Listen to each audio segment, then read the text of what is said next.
Boker Tov. Today's daf is daf Chaf Aleph in Baba Basra as we learn for Achenu Kol Beis Yisrael on Asun Batzara Shivya, and for the yard site today of Rivka Bas Chaim. She have an Elias and Shama. We're at the bottom of Chaf and Beis. Yesterday's daf, the Mishnah. It says the Mishnah near the bottom of Chaf and Beis. Let's say you live in a chutzner, and again, the chutzner had several apartments or houses open up to the chutzner, to the courtyard, and somebody set up a store there. Yachal Limchos Biyado. Whether he's about to set up a store, some say even if he had the store already, people can complain and say, "V'lo malo, and I can't sleep. You got a store here in our chutzner? This is a residential area. We don't want a store here because there's too much noise." They can protest, and that protest is accepted. Avol, let's say he uses that chutzner for his workshop. He's working there. In those days, they didn't work in one place and live in another place. Usually the store was on top, was out downstairs. They lived upstairs or nearby, and they used it as a workshop. In other words, the problem over here, the complaint is that there's too much noise, too many people coming in, going out, customers. That's what I'm like. But if he's working there, let's say he's making vessels there. He's a artisan of some sort, craftsman. Yotze, he can then take them out. He's allowed to make his kelim there and sell them in the shuk. They can't complain about that because he's entitled to make a living, but he's not entitled to bring all kinds of customers in. They could say, they can't complain. I can't sleep here because the noise of the hammer, the mill, the guy's making, he's grinds grain for them. These were common trades, right? A milliner or a miller. Not a milliner in English, a milliner in Yiddish. The milliner in English is milliner, right? For hats, this is a milliner in Yiddish, which is like a miller, person who ground grain for people. He wants to use that in the chutzner, and then he takes it outside and sells it in the shuk. That's okay. If he's making items, if he's a blacksmith or some sort of a smith, and he does things, that's okay. He can't set up a store because their customers are going to come in and out, and the other people in the chutzner can complain about the noise. Okay, below mikol hatinokos, and not from the sound of the children. Now, what do you mean the sound of the children?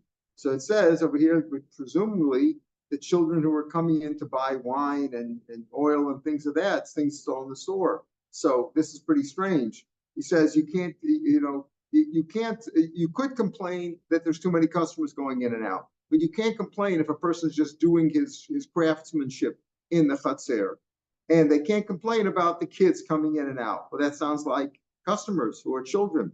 So the Gemara is going to ask about that right away. Just one point before I forget. Yesterday's daf, Moshe corrected me. Yesterday we were talking about arba, and I said maybe that should be arba because I thought it was finger breadths, but it was but it was really correct because it's arba, it's fachim. So female, or which would be arba, would be either for finger breadths or for amos. And there were three things I was confusing arba.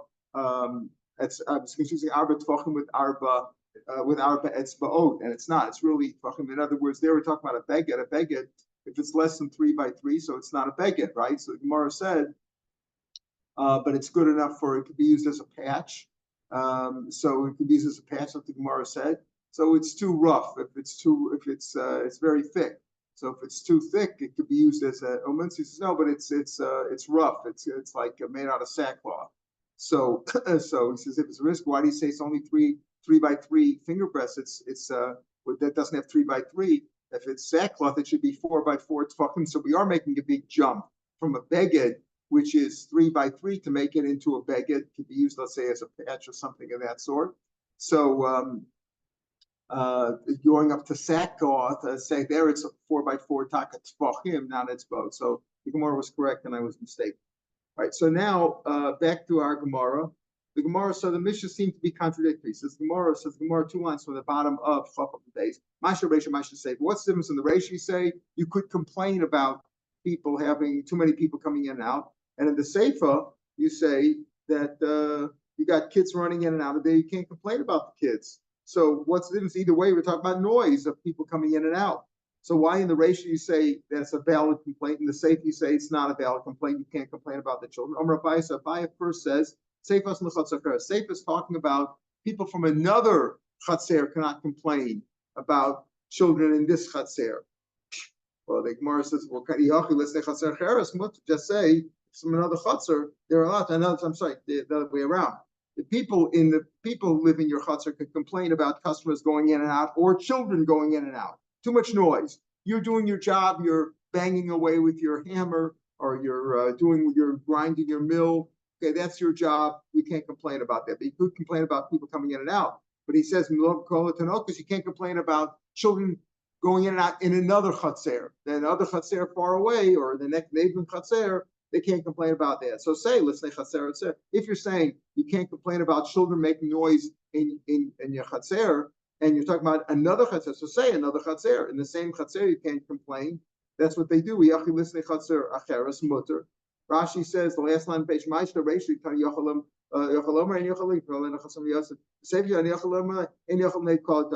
what do you mean? So you can't, in the Rashi you say you can't complain about people making noise. Then you say, first you say you could complain about people making noise, customers going out. Then you say you can't complain about the noise of children. So what do you mean you can't complain? You said at the beginning that noise of people making noise, you could complain about that, and that's it's an accepted complaint. And if you say you can't complain about kids in another chatzer, so say another chatzer, Elam Marava, no. Say is talking about children learning in school children. That you can't complain. Can't complain, even though you could complain about customers going in and out of a store. If you want to set up a store here and have customers going in and out all day, that's a valid. People can say, "Listen, that's too much noise. We can't accept that." However, if there's a school in your chatzer, they set up a school in a little shul there or whatever in a room, you can't complain about that. Why is that? Because it's necessary. Rashi says, even though it's not your kids complaining, it's other people complaining because there's a school going on over here. You can't complain about that.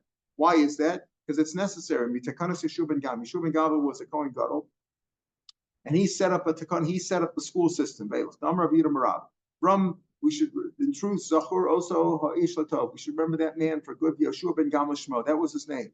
What did he do? If it wouldn't be for him, Nishtakach, it should be a Chavsaf. Is there Torah of Israel? Torah would have been forgotten from Israel because there would have been no way to teach children. How? Shebetchila, originally, Misha Yeshlo, whoever had a father, Mlamdo, the father would teach him Torah. Misha Ein Lo, if a person was an orphan, Lo Hayalam Tar, he wouldn't be able to learn. Who would teach him? My Dorish, what are they darshan? V'limadatem Osam.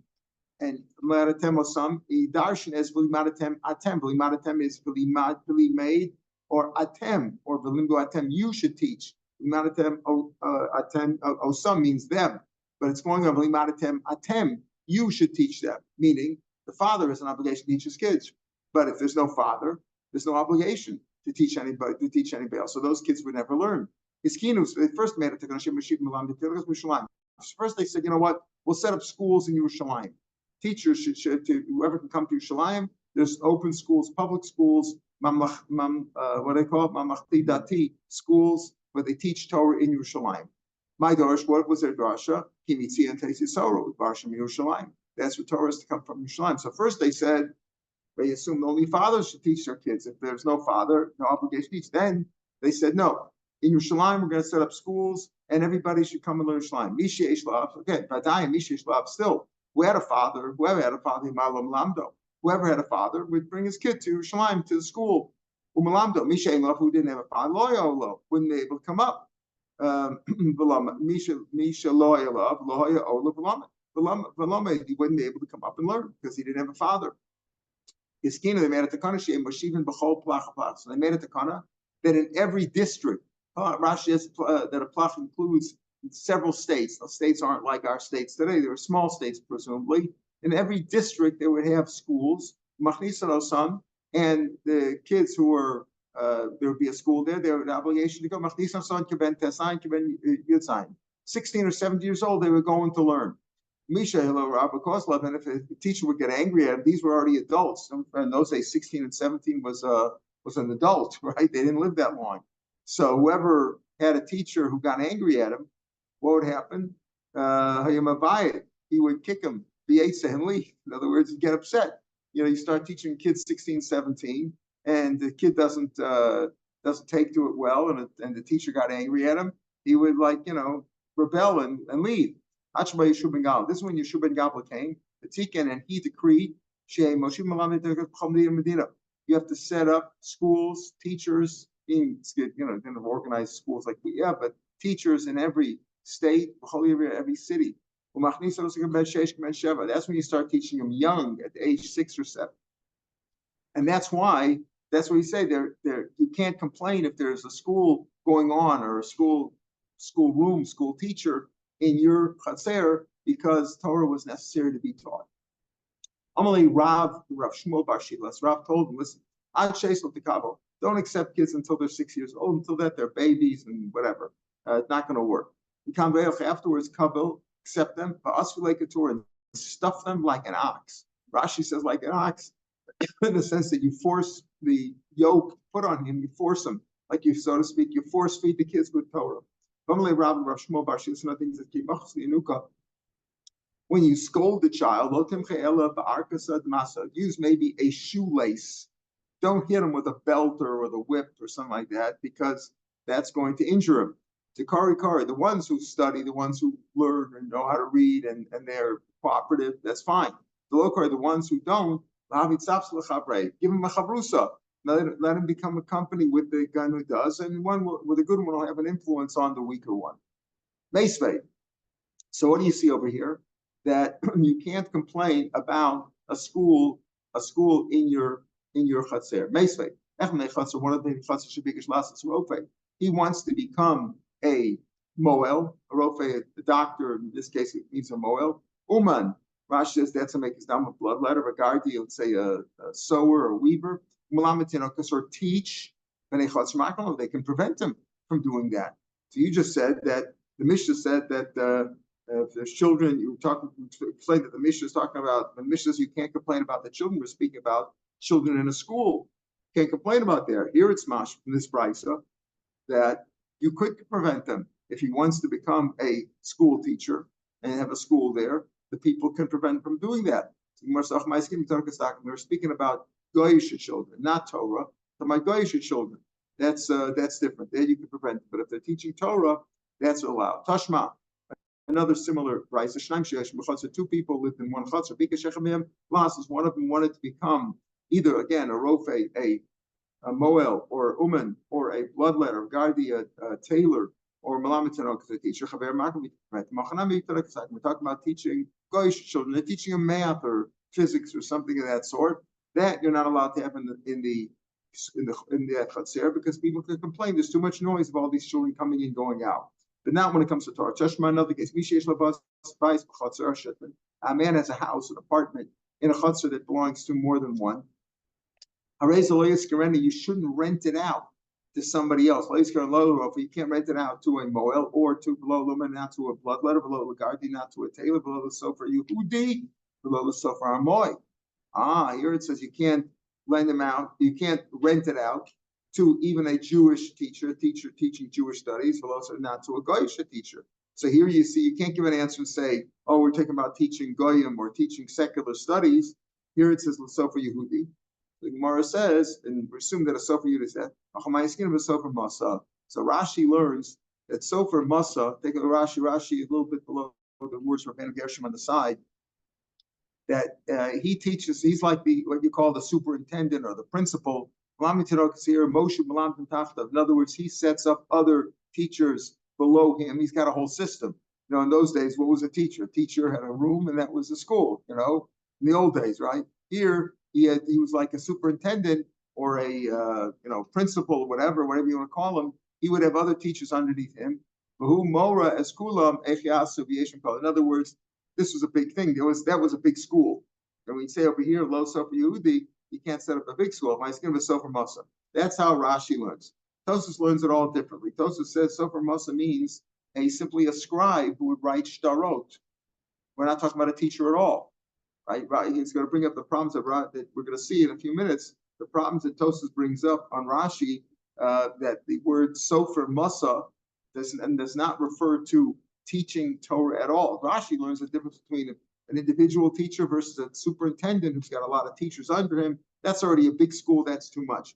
Tosfos says that we're talking about the person who writes shtarot, not talking about teaching Torah at all. That's what he means when we say Sofer Yehudi. We mean a Jewish scribe, not a scribe for Stam, for Sefer Torah and mezuzos, I Sefer Torah and mezuzos, but rather he writes shtaros, and that you can't do because there's too much traffic, people coming in, going out. Don't forget, in those days, most of the people were illiterate, and any shtar had to be written by a scribe, so he had a lot of customers. That's what you can complain about. That's what Sofer Moses points out. Amar Rava. Once Yeshua ben Gamliel made the takana, this decree of setting up the schools in each and every city. So now that there's an obligation to have a school in every city, you don't do busing. Remember busing back in the 60s, taking the kids from one school to another? You don't do busing. You don't take them from one city to another city because it's dangerous. Those traveling on the roads is dangerous. Rashi goes to Pasuk Yaakov said, don't take away Yosef, then you grow a son, something can happen on the road. From one shul to another shul, presumably they set up a school in the shuls, right? From one shul to another in the same city, you do take them. But if there's a river between you don't do that because rivers are dangerous.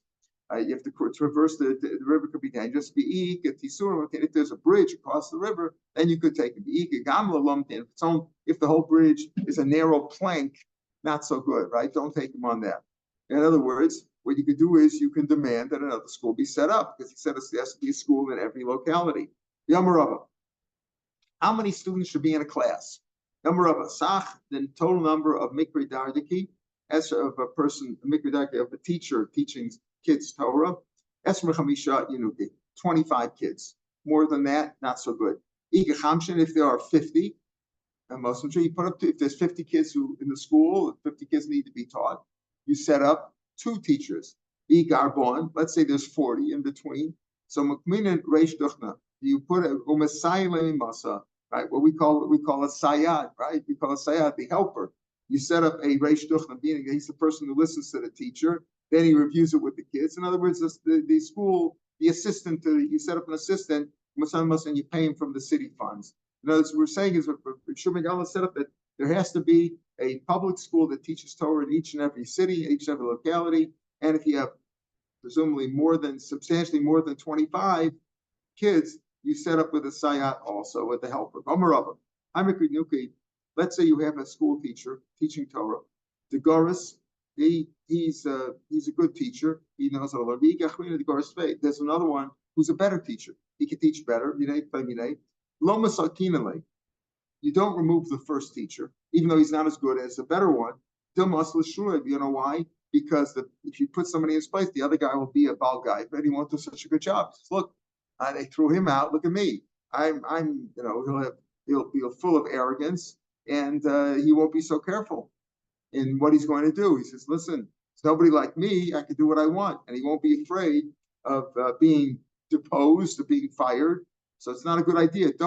You have a teacher, as long as he's okay, even if you can get a better one, don't put the better one in there, because the better one will feel arrogant and won't do such a good job, won't feel that he's going to be fired. Rav Meir Shapiro says no, the other way around. Better, just the opposite. You should put in the better one. Why? He's going to teach even better. Famous line from Mishlei, that the jealousy of one teacher for another will increase wisdom. Meaning that he's going to say, look what happened to the other guy. The other guy got fired because he wasn't so good, wasn't so careful. I better be very careful. So just the opposite. You should put the better. You should have what they call a meritocracy. It should be based on ability. So if this guy is better than the other guy, put the better guy in there. Don't feel that he's going to be arrogant. Just the opposite. He's going to see what happened to the other guy who wasn't so careful. So from the jealousy of one another will increase chachma, right? It's a Mishlei, right? It's a Mishlei. Yeah. Is it? I think it's a pasuk. No, yeah, I think so. Okay. All right. We'll talk about that if we have a chance. Yamarava, Hani Trey Mikudardiki. Let's say you have the choice of two teachers, two chumash teachers. Chad Doris Lodaik. One is good. He's fast. He learns a lot. He covers a lot, but he's not so careful. Makes mistakes. And one is very careful, doesn't make any mistakes, but he doesn't cover very much. Mosvina, you put up, which one do you hire? Like you put up the one who covers a lot, and he's not so careful because he covers a lot. Shabeshta, mistakes will go away by themselves. In other words, even if you make a mistake, they'll correct it later on with time. Don't worry about it. The main thing is to cover to have a lot of territory covered and be a good teacher. Rav Dima Nadah says no. Masfina Dedai Pulgar. It's better to put up the one who's careful, and even if he doesn't cover as much. Why? Shabeshta, even the all. You have machlokas here. One says again, the first opinion. Rava said, if you have two teachers, he says a mistake. If one makes mistakes, don't worry about it. They'll be corrected with time. Rav Dima says no. A mistake, once the mistake goes into the kid's head, it stays with him. Even though once it's in his head, it's not good. This is how do we know? Yoav stood in war for 6 months until he killed all the male people of Edom. When he came for David said to him, my time of the suffer. Why didn't you kill everybody? Kill the females too, like it says by Amalek. Okay, there's a whole discussion about is Edom part of Amalek. My time of the suffer. Why'd you do that? Amalek, the Simon says Timcha es Zohar Amalek. He says the pasuk says you wipe out the males of Amalek. Amalek vanan zecher karinan. We don't read it as Zohar. It says Timcha es zecher or zecher Amalek, right? You blot out all the remembrance of Amalek. Doesn't mean the males. When I learned Chumash, when I learned Nach, that's what they taught me, that it's Zohar Amalek. Azul Shaila Rabbe. So that's why David admonished him. Azul. So now Yoav went. He asked his school teacher, Amalek, how did you teach me? Did you teach me Zecher or Zohar? Amalek, Zecher. I taught you Zecher. You didn't teach me Zecher. I know what you taught me. You taught me Zohar. Shakal, so he took out a sword, Lamikta to kill him. Amalek, why are you going to kill me? Amalek, Pasuk says, right? Pasuk says what? Pasuk says, Arur Osei Malachas Hashem Ramiyah. Cursed be the one who does God's work negligently. You do it like, you do it in an evasive way. You don't do it properly. You didn't do it properly. You taught me the wrong word. You said Zohar instead of Zecher. Amalei Shafke Elahu Gavra. Like Amar, okay, you don't have to kill me though. It says Arur, so I'll be cursed, You don't have to kill me. Amalei, the end of the pasuk says, Ksiva Arur Moneh Chavra Midam. Cursed be the one who holds back his sword when he should, from he doesn't want to get it bloody when you should kill. Some say Kutlay, some say that Yoav did kill his teacher, some he didn't kill his teacher. The point is that the mistake that Yoav had learned when he was a child, because it said Timcha es Zochar Amalek, right? He said kill the males, that stayed with him even when he became an adult. So therefore, Rav Dimi from Nardoa said, better take the one who's more careful with his teaching and he doesn't cover as much. Yom Rav, another Rav thing that Rav said. Now listen carefully to this thing. Yom Rav said a lot of these things. Mikra Yonika. Now Mikra Yonika are school teachers, right? They're Bible teachers. Shisla, a gardener. Tavcha, a shochet, a butcher. V'umna, and a maker's dam, a bloodletter of a sofer masa, and the sofer masa. What is sofer masa? Well, before Rashi said that's the school teacher, right? School teacher. Here Rashi says lavlar, a scribe. Okay. So number one, you got a problem with Rashi. What is sofer masa? Okay. But what is the halacha that Rav is teaching us? All these trades, they're all like they're all like forewarned. In other words, if they mess up, they could be fired without any warning. You don't first give them a warning; they're can be immediately fired. Why call them? Also, what's the general rule? Kol say to the lohadar musar v'omed hu. Any job that you do which cannot be rectified. In other words, as we'll say, let's take the simple examples. If you shecht wrong, you've ruined the animal, cause the loss. If you make a down wrong, you can kill your client, right? If you let too much blood out. And a gardener, Tosa says, because what's the loss? The loss is that they don't grow properly. These are losses. Anything you lost, anything like that, you're forewarned. So if you mess up, you can be fired right away. Now, let's understand something. Mikra Yunika clearly is Bible teachers, right? So Bible teachers, if that's what it is, we sort of have a problem because Rashi says that that it's a loss because it's a mistake, even though now and there Rashi says it's a mistake goes in. Here Rashi just said on an Aleph that you could teach mistakes go away by themselves. So what's the problem here? Why does Rashi say elsewhere? Elsewhere Rashi says that why is that a say the why if you teach a kid wrong, you could be fired right away? Because like we said, because Rav Dimi Nadar said that, because a mistake, like we have with Yoav, made a mistake and it stayed in his head forever. But Rava himself said here in Alf that mistakes can be rectified, even if they're taught, that over time it's not a problem. Better take the teacher that teaches a lot, covers a lot, even if you make a mistake. So Tosa says over here, so over here, the Mikri Dardaki, why is that considered a mistake that cannot be rectified? Because you can't make up the lost time. In other words, like we say, what's the Yiddish saying? You can't get yesterday back. You can't get the time back. So that's the loss over here. The reason why it's lost is not because the mistakes he made. Rava holds that mistakes, he teach a mistake, could be rectified. Yoav was maybe a bad student, but the mistakes normally are rectified. Before Shemask, wasn't anybody else there? Why didn't David teach Yoav? There's a lot of questions about the story with Yoav. Not a simple thing. He was talking about Edom. The pasuk is talking about Amalek. The Mashah has a whole discussion about this story. Yoav says not everybody agree. Not everybody derives from the story of Yoav that mistakes once they're made cannot be rectified. Some mistakes can be rectified. So what's the mistake over here of the Bible teacher? That you lost that time. The gardener, he made the stuff grow wrong. You can't fix them. You can get new ones.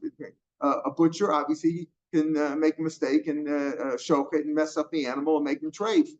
Omna also can kill him. What's the sofer masa now? He says all these people are forewarned. What's the sofer masa?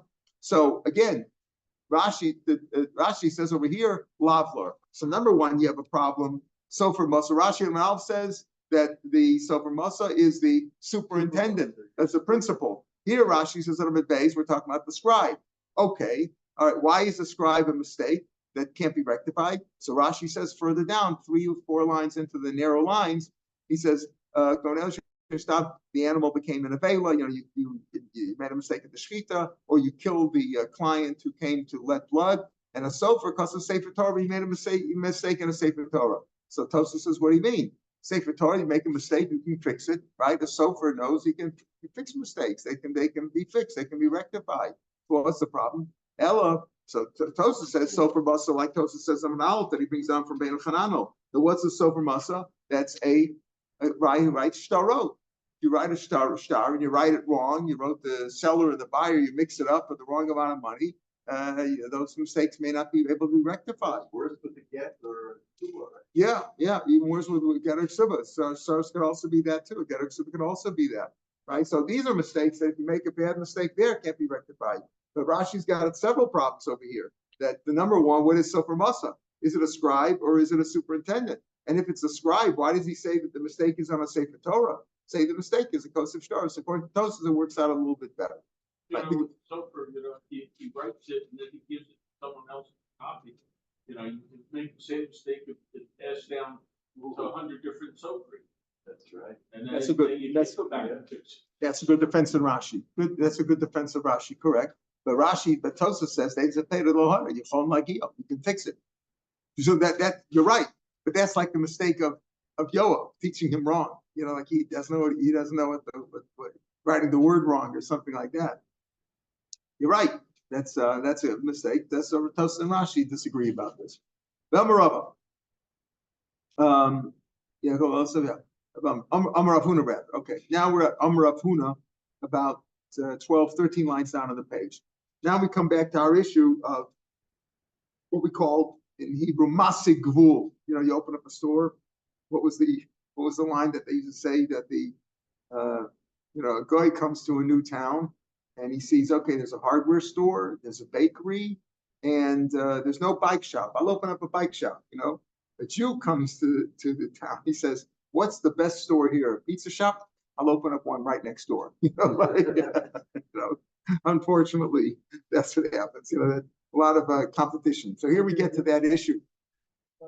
Yeah, there are rules about it, but we'll see here. There's differences of opinion as there usually are.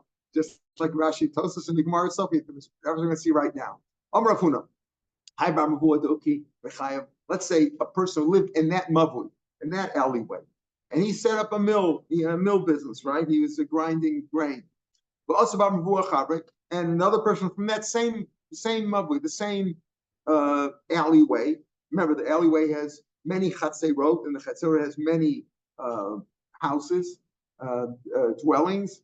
And another person came, b'kamuke gabe, and he wants to set up the same store, like I just said. He says, "Oh, that's doing very well. You're setting up this store, this mill here. I'm going to set up the same thing." Dinu d'ma'akabalei. Rav Huna says that the first person who has had the store there first, he was I call him the grinder. He was there first. He can prevent the other guy. You're stopping my living. You're affecting my livelihood. You're killing me. You can't do that. Okay, that's Rav Huna's opinion. We'll see there are other opinions. Let's bring a proof from here, from this case. If you have, let's say there's fishermen. Fishermen are fighting over territory, right? So one fisherman knows this area, another fisherman is saying, you have to keep your net away from the other one. Kamali reads like as far as the fish can go, as far as they can swim. In other words, fish, it's a big area, and you can't put your net where you know that other people are already fishing there. But Kamaham said, ad parsa, parasang, it's like several miles. It's got to be a good distance. You got to keep your nets away from him. So what do you see? That you can't open up a business right next to the other guy. No, shiny dogum, the other here. Fish are different because fish, they have they have outlooks, as they know where they're going to get their food. So a good fisherman knows where these fish, where the fish themselves fish, and he's going to set up his traps and his bait, etc., in that area. So that's like you need a big area there, and it's more or less like you're really taking away his customers, so to speak, right? Those fish, that fishing area is this guy's customer, and you're stealing his customer directly because they take a large area. But over here, you could say, listen, I have my customers, you have your customers. I'm going to Rav Huna says that you cannot open up a business next to somebody else's in that same mavui. The Chari goes like a Buddha. It's not a Buddha. Can a storekeeper give out parched grain and nuts to children? In other words, can he encourage children to come to his store? The parents sent them out to get some lachmaniot and shako in the morning. Can one storekeeper encourage kids to come by giving them nuts and giving them candy and things like that? That's slow because it's not fair. It's unfair competition. The kids don't understand who's got the better prices. You're just bribing the kids by giving them candy, let's say. But Chum say you're allowed to do that. You're allowed to do that. So l'chora, maybe Rav Huna, who says that you cannot open up a store next to somebody else's in the same mavui, is going like Rav Yehuda says that's unfair competition. And the Chum say you're allowed to. L'chora, he goes like Rav Yehuda says, more no, feel him Rabbanan. Even the rabbis could agree with Rav Huna. I don't think Rabbanan where they argue about giving out candies to children. I'm not completely going to say, listen, or our aunt probably should be the girsa. I'm not going to say. Because over there, the person giving out the candies can say, I'm giving out nuts. You can give out almonds. Do whatever you want. This is fair advertising. I'm helping out. I'm giving out. Come to my store and get a free candy. Everybody could do that. That's not unfair. I'm giving them free candies. You give them free almonds. Whatever. I'm giving them free nuts. You give them free almonds. Avalacha. So there, the rabbis disagree and say, listen, it's not unfair to give the kids candies. Here, even the rabbis would be moda that if I have a store in a mavui and you're coming in that same mavui, you live in that same mavui, you want to open up a store next to me, I can say, listen, you're hurting my income. You're hurting my income, my livelihood. All right, so that's Rav Huna's opinion. May state. So according to Rav Huna, you cannot open up a similar store in the same place. May state. So you could set up a store next to somebody else's store, or a bathhouse next to somebody else's. You can't complain about it. You can say, listen, I bought my store, you bought your store, do what you want. It's not unfair competition. So you see, this goes against what Rav Huna said. It's machlokes tano. Rav Huna goes like one time. We'll see like with Shem Gamliel. The time we learned. Kovim b'nei Bua says people from the same mavui can force one. They can't hire somebody to come in, as they can't You can't hire out your shop or your house, not lo chayat, not a tailor, below Borsky, not a tanner, below Malamet Tinokas, not even a Malamet Tinokas to come from another one into your area, right? And all these things you can from another place to rent out your place. And if somebody else has a similar store, somebody else has got a store, there's already a tailor there. You can't hire out your store. You can't hire out your store to another tailor. You can't bring in another one. Below not one of, and not any below and not from any kind of store. In other words, you can't hire out your store to somebody from another place to come in and use yours if there's somebody already has that kind of business. So if somebody in your mavui has a business already, and somebody else in that mavui cannot rent out his store to somebody else from another place to come and do the same kind of a business. But if he's his neighbor, he's in the same mavui, you can't force it. In other words, if I have a store, if I have a bakery, let's say in my mavui, somebody else wants to open up another bakery, and he lives in that mavui too, he could do so. Against Rav Huna. Shmuel says no. Rav Huna will go like Shmuel. No, once somebody has a business in that same area, in that same mavui, in that same alleyway, even if somebody else lives in the same mavui, they cannot open up the same kind of business. That's Rav Huna's opinion. That's what he goes like Shmuel. Whereas the Tanna Kama says, listen, if there's a baker in this business, you can't hire out your house to somebody else from another place to come in and make a bakery here. But if you yourself want to make a bakery there, you could have another bakery. You could have 10 bakeries if they all live there. So that's what. So we have machlokas here. We have machlokas if in the same area, we both live in the same area. If we open up a shop next to one another with the same kind of a business, yes, we can. We can according to the Tanna Kama, not according to Shmuel. Let's say people from another city. I have a business in one city, and somebody from another city wants to open up the same business next to mine in my city. That I can prevent him. But if let's say he pays taxes to this city, so then he's like a resident of the city. If he pays taxes, he's entitled to. If it's not like Rav Huna, not like Rav Huna said, this Rav Huna, brave of Yeshua, goes not like Rav Huna, goes like the Tanna Kama, that if they both live in the same alleyway, the same area, right, I can't prevent somebody from opening up another one in my same mavui. Boy, Rav Huna, Rav Shapiro, but this I'm not sure about. What happens if they're in the same city, but can I prevent somebody from another alleyway opening up in my alleyway? Again, according to Rav Huna, who said before, goes like Shmuel, you can't open it, even from the same mavui you can't. According to Chachamim, you certainly can in the same mavui. You could open up in the same mavui, and certainly in the same city, you could prevent somebody from another city coming in here, right? What about somebody from another mavui in the same city? Can I prevent him from coming in? That question stands. So most of the questions really at the end of the day stand because people in the same city live in the same city and they want to open up another pizza shop on the same block. It's hard to prevent that. I'm Rav Yosef. Umod Rav Huna, even though Rav Huna says that you can, even in the same mavui, if they both live with their next door neighbors, and one guy's got this business, he can't open up, the next door neighbor cannot open the same business in that city. Pasuk says that it's also to, pardon? Huh? They interpret it liberally. Yeah, interpret it liberally. Yeah. Just like Lifnei Losita Nuchshel doesn't just mean a blind person, don't put a stumbling block in front of him. It means a person who doesn't know, you're not allowed to steer him wrong. Same thing over here. Masig Gvul means like you're taking away from his property. Literally means you can't move the fence. Literally move the fence, right? But we interpret that to mean you can't take away his business. So how far does it go? So Lamaisa, it's very hard to prevent.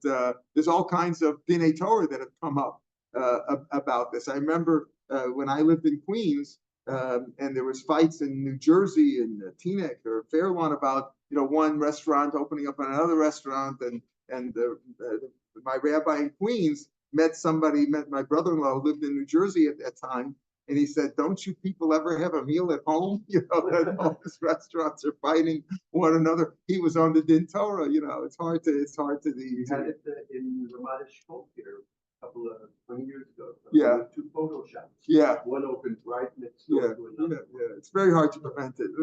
In fact, it's hard to prevent. Yeah.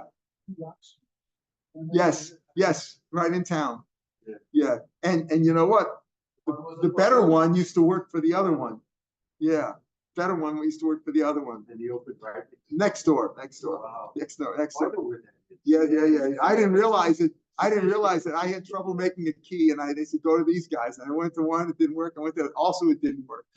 So it didn't, but he's In been, the wall, they have one that's it. opposite It's the other. very hard to prevent it. Very hard to prevent it. You can find, okay, Rav Huna says what, but you don't necessarily go like Rav Huna. The Tanakh says you're allowed to, that, you can't bring in somebody else on the outside, who knows where they live. It's very, very hard to prevent these things. I'm Rav Yosef, even though Rav Huna says that one person of an alleyway cannot prevent, it can prevent, even a person from that same alleyway from opening up a store.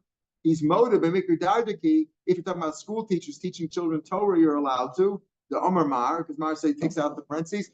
Kinas so from top of Chochmah, at the top of Chop Beis. Again, the jealousy of one teacher for another will increase it. So therefore, Rashi says, Avagav the Omer Bar Mosa Achwite Motzmak. You can hold them back. Malahavi Khan. Right, you can definitely. In other words, it's not only Rav Huna. Here he says Motor Rav Huna Mekadana Matznakav, and Rashi says first Motor Rav Huna Damalel Bar Mabua Duki Rechaya. This like Rav Shimon Leo Motor Mekadaki Lo Motzi Ma'akav Le Bar Mabua Melamed Gamutanok. In other words, if one person of Mavi teaches children Torah and another one wants to also teach Torah and the same thing, Shemitoch Kach, because of the competition. Shemitoch Yisur Ben Nasan Shiur says they're ultimately afraid he'll get more kids if I don't teach as well, right? I want to and here, the top Rashi on this page is going on the next line, but I'm sure we'll see that tomorrow. But here we're saying that Rav Huna, who says that you can prevent a person even from the same Mavi opening up a business, but if he's opening up a schoolyard to teach children, that's okay, because they're afraid who's going to teach better, that will increase the Torah. Marsha says it doesn't say kinas chachamim tarba chachma. It says kinas sofrim. Once they're a chacham, they won't be jealous because then they want really what's good for Torah. They won't be jealous of one another. They'll encourage learning. But sofrim, who are simply school teachers, kinas sofrim, that jealousy could increase chachma. That's what Marsha says. All right, we'll pick him here tomorrow, Mr. Have a good day. Not officially, you know what the source is? What's the source? Here.